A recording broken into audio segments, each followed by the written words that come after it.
troubled by the decision by the Indiana Supreme Court.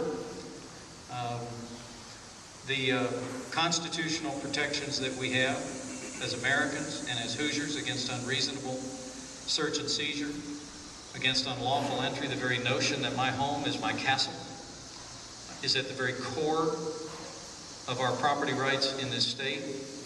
And I am encouraging the Indiana General Assembly, if the Supreme Court does not revisit the decision and change course, the Indiana General Assembly should take action to protect the private property rights of Hoosiers and their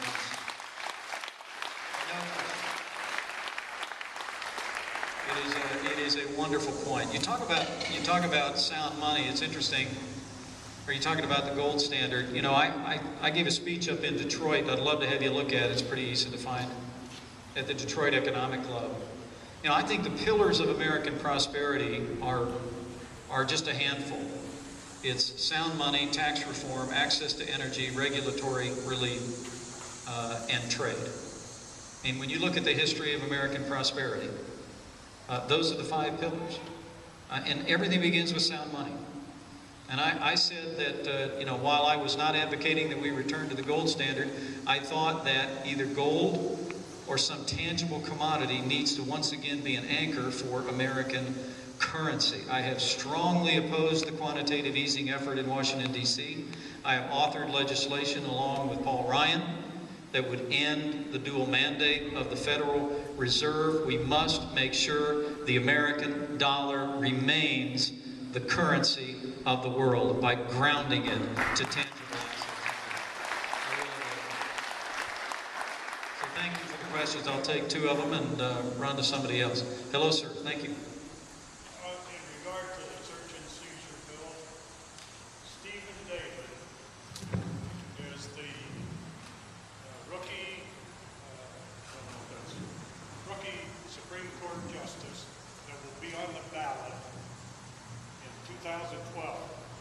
Remember that name. He voted for that bill. Stephen David. Thank you.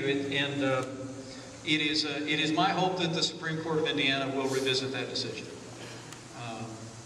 and clarify it. It is my judgment that the decision was overly broad. But if the Supreme Court of Indiana does not, I read Justice Dixon's dissenting opinion, which I thought was very meritorious. That and I'm sure there are law enforcement personnel off duty in the room today, and God bless every one of you.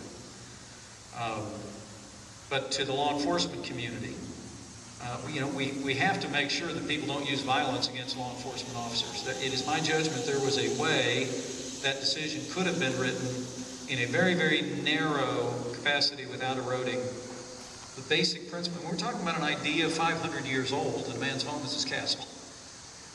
And that absent a warrant or absent probable cause of the commission of a crime, one may not gain entrance into your home.